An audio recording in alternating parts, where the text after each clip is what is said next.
Hai sobat, jumpa lagi dengan channel Adi Parmadi. Kali ini kami akan membahas berkaitan dengan bagaimana cara membaca hasil download data BNBA SDGs Desa, khususnya survei individu.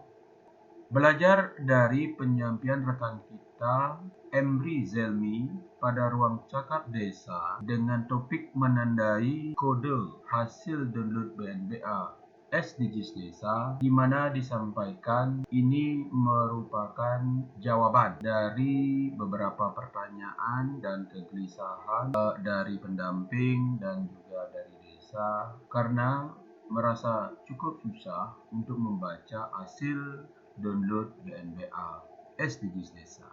Baik sobat, kami akan mencoba membaca hasil download BNBA SDGs Desa, khususnya survei individu di salah satu desa, kota Denpasar.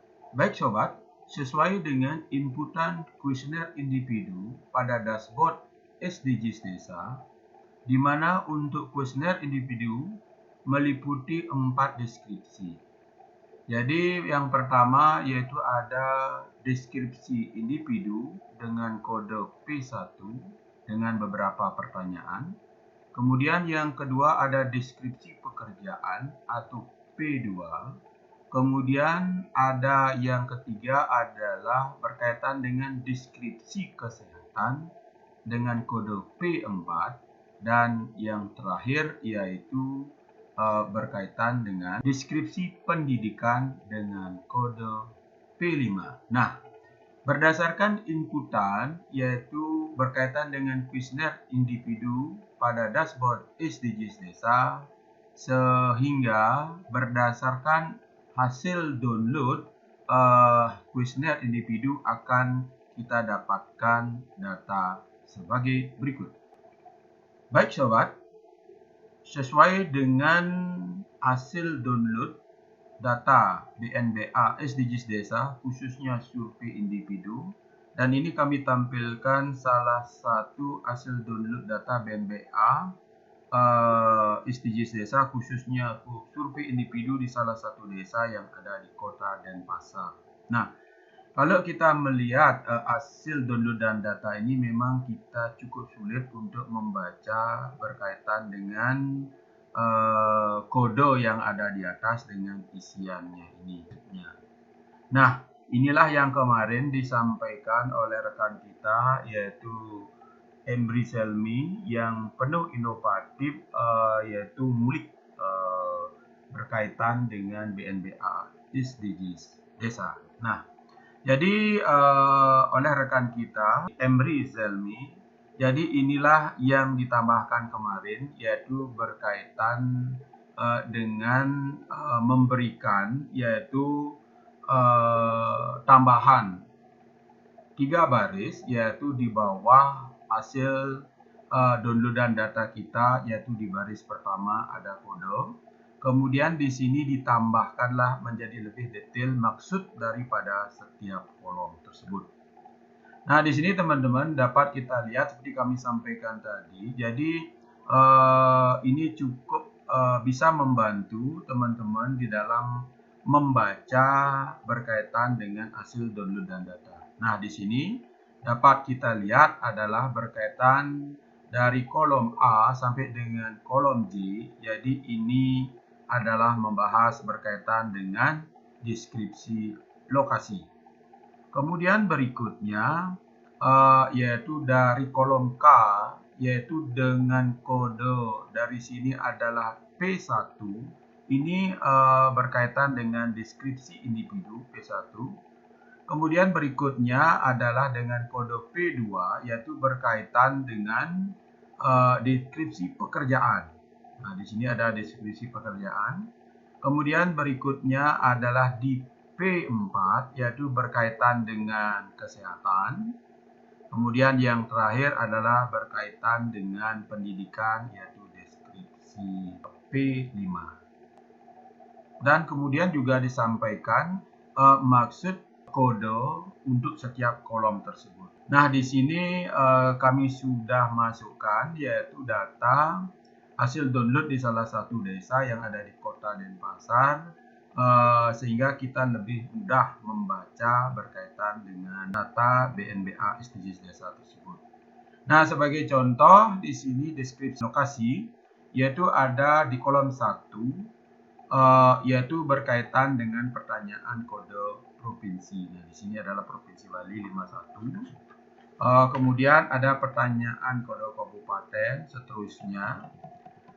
Kemudian ada RT, RW. Nah, di sini khusus untuk kita di Bali, yaitu kita tandai kemarin adalah karena di Bali tidak banyak ada RT, RW, jadi kita identikkan dengan Banjar.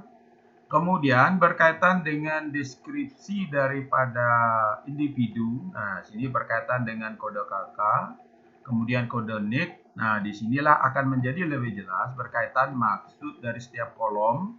Seperti P103 adalah menunjukkan berkaitan dengan nama individu tersebut. Kemudian P104 berkaitan dengan jenis kelaminnya. Dan di jenis kelamin ini juga untuk lebih mudahnya diberikan tanda. Jika dia ditulis 1 berarti adalah laki-laki, kemudian kalau 2 adalah perempuan. Demikian seterusnya. Kemudian juga ada P108 yaitu berkaitan dengan status pernikahan, juga diberikan kode. 1 itu adalah kawin, kemudian 2 adalah tidak kawin, 3 adalah duda. Kemudian di berikutnya di P112 ini adalah berkaitan dengan warga negara. Di sini jika 1 adalah WNI dan jika 2 adalah WNA.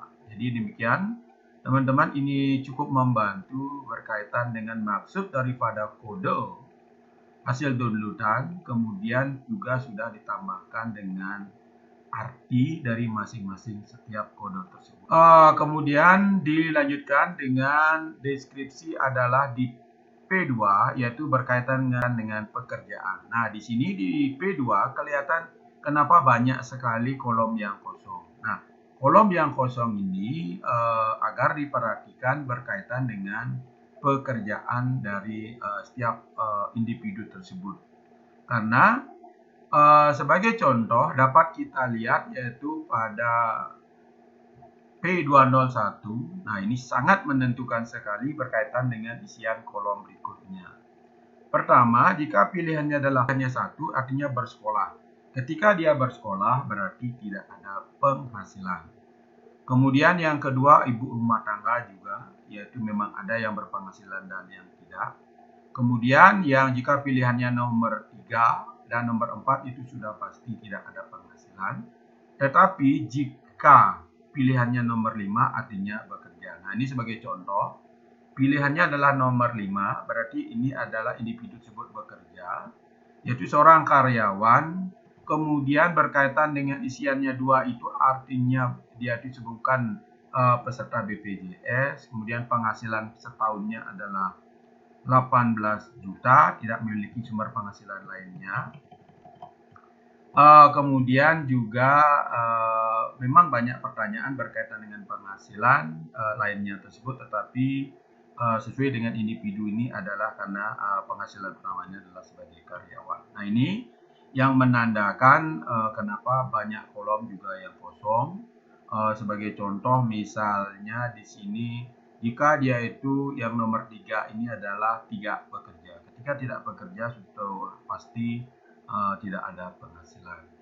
Kemudian kita lanjut berkaitan dengan P4 adalah berkaitan dengan deskripsi kesehatan. Nah, di sini juga sudah sangat membantu maksud-maksud dari setiap kode, yaitu seperti P401 ini menandakan berkaitan dengan penyakit yang diderita tahun ini. Apakah pernah mengidap muntaber atau diare, juga di sini diberikan kode. Jika 2 maksudnya tidak, kemudian jika 1 ya. Jadi itu. Kemudian berikutnya adalah berkaitan dengan deskripsi P5 yaitu pendidikan. Ini teman-teman. Nah, kemudian yang terakhir di kolom terakhir, siapa yang membuat atau enumeratornya, kapan, tanggal itu diupload. Nah, ini teman-teman berkaitan dengan bagaimana cara membaca hasil download data BNBA SDGs desa khususnya survei individu di mana awalnya hanya ada kode, kemudian oleh inisiatif rekan kita Emri Selmi, yaitu dengan menambahkan berkaitan dengan deskripsi, kemudian juga menambahkan makna dari kode dari setiap kolom tersebut. Nah, sehingga dengan mengetahui ini, jadi menurut kami teman-teman dapat melihat apakah memang selama ini ada salahan penginputan, yaitu khususnya berkaitan dengan eh, penghasilan begitu misalnya, dan juga berkaitan dengan kesehatan atau pendidikan sehingga menjadi lebih mudah. Nah itu sobat yang dapat kami sampaikan berkaitan dengan bagaimana membaca hasil download data BNBA SDGs Desa khususnya survei individu. Semoga tutorial ini memberikan manfaat. Terima kasih.